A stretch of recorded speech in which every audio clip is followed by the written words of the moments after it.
Assalamualaikum warahmatullahi wabarakatuh. Halo semuanya, perkenalkan nama saya Imelda Tania dari kelas manajemen 21 gabungan Universitas Teknokrat Indonesia dengan NPM 21411144. Di sini saya ingin menyampaikan materi yang ada di dalam mata kuliah manajemen pemasaran digital. Atas perhatiannya, saya ucapkan terima kasih dan selamat menyaksikan. Pengalaman pelanggan secara online. Pengalaman pelanggan secara online mengacu pada interaksi dan kesan pelanggan saat berhubungan dengan bisnis melalui platform digital, seperti situs web, aplikasi, atau media sosial. Hal ini mencakup semua aspek interaksi online, mulai dari mencari informasi, melakukan pembelian, berinteraksi dengan layanan pelanggan, hingga memberikan umpan balik atau ulasan. Penting bagi bisnis untuk memberikan pengalaman pelanggan yang positif secara online untuk meningkatkan kepuasan pelanggan, loyalitas, dan dukungan merek.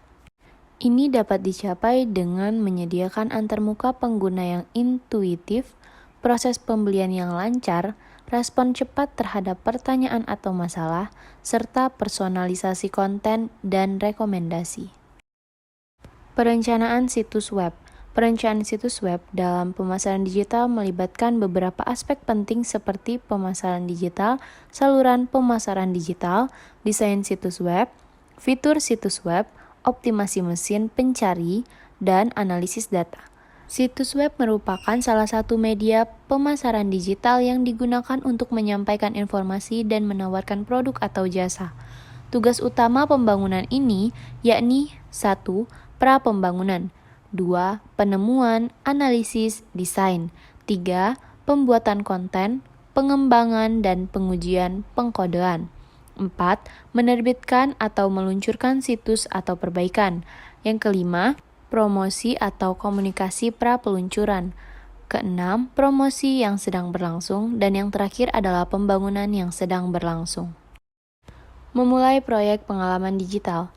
Memulai proyek pengalaman digital melibatkan beberapa langkah penting untuk memastikan proyek terjadi dengan baik dan membantu perusahaan mencapai tujuan pemasaran transformasi. Berikut adalah beberapa langkah yang dapat diikuti. Yang pertama, mengidentifikasi alat digital. Sebelum memulai proyek, perusahaan harus mengidentifikasi alat dan sumber daya digital utama yang akan digunakan dalam proyek. Yang kedua adalah mengidentifikasi kekuatan. Setelah mengidentifikasi alat digital yang digunakan, perusahaan harus mengidentifikasi kekuatan utama yang perlu diperhatikan dalam proyek. Yang ketiga, menetworksikan dengan pemangku kepentingan.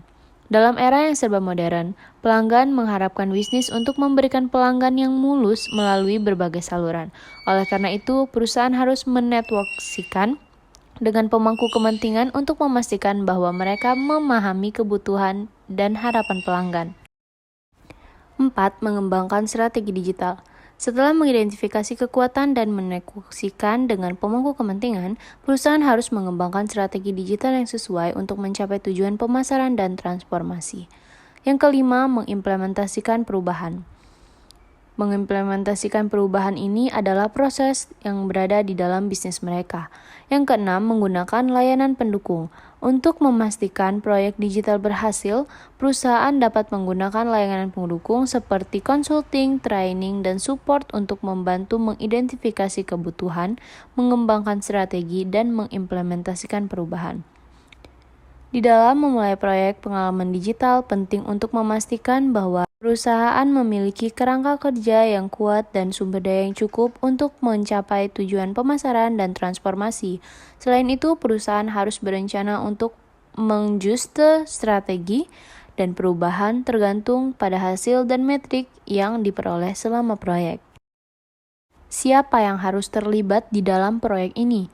Yang pertama adalah sponsor situs, kedua pemilik situs, ketiga manajer proyek, keempat perancang situs, kelima pengembang konten, keenam webmaster, yang ketujuh analisis pengalaman digital, dan yang terakhir adalah pemangku kepentingan.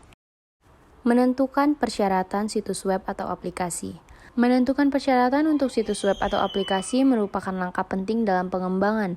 Salah satu persyaratan yang penting adalah menyediakan syarat dan ketentuan yang jelas dan mudah diakses bagi pengguna. Syarat dan ketentuan ini perlu ditampilkan sejak awal, terutama jika situs web atau aplikasi menyediakan fitur untuk mendaftarkan akun pengguna. Hal ini bertujuan untuk memastikan bahwa pengguna memahami aturan dan larangan yang berlaku, serta untuk membedakan antara satu pihak web dengan yang lainnya. Selain itu, situs web atau aplikasi yang baik seharusnya mampu menyediakan informasi, syarat dan ketentuan dalam format multibahasa jika menggunakan lebih dari satu bahasa. Ini memastikan bahwa pengguna dapat memahami dan menyetujui syarat dan ketentuan sebelum menggunakan situs web atau aplikasi tersebut.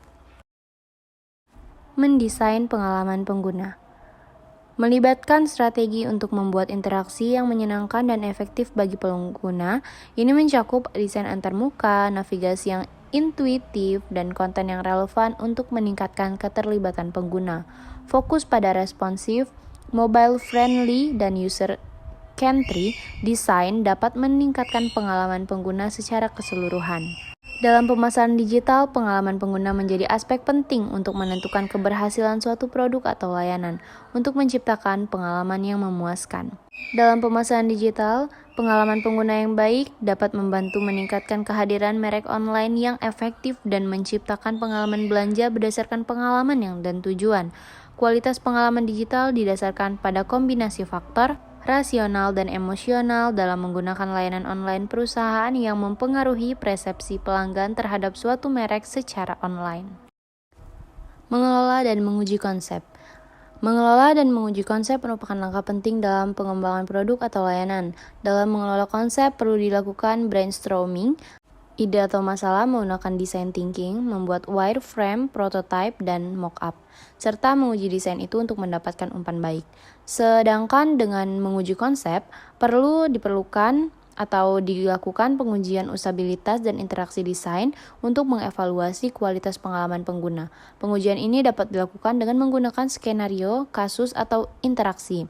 Selain itu, pengujian juga dapat dilakukan dengan menggunakan metode pengujian seperti uji unit dan uji integrasi. Pemasaran eceran online. Pemasaran eceran online merupakan strategi pemasaran digital yang fokus pada penjualan produk atau layanan melalui platform online. Beberapa teknik yang dilakukan meliputi pembuatan toko online, penggunaan media sosial, dan pemasaran melalui saluran digital seperti pencarian organik, penelusuran berbayar, iklan display, dan referral. Dalam pemasaran eceran online, penting untuk memperhatikan desain situs web atau aplikasi yang baik dan memudahkan pengguna dalam melakukan pembelian atau transaksi.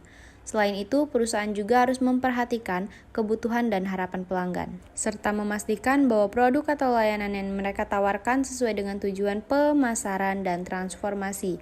Pemasaran eceran online dapat membantu perusahaan untuk meningkatkan kehadiran merek online yang efektif dan menciptakan pengalaman belanja berdasarkan pengalaman dan tujuan. Promosi situs dan membangun lalu lintas. Promosi situs web adalah proses meningkatkan visibilitas dan kehadiran online suatu situs web melalui strategi dan teknik pemasaran. Promosi situs web dan pemantauan lalu lintas sangat penting untuk keberhasilan situs web manapun.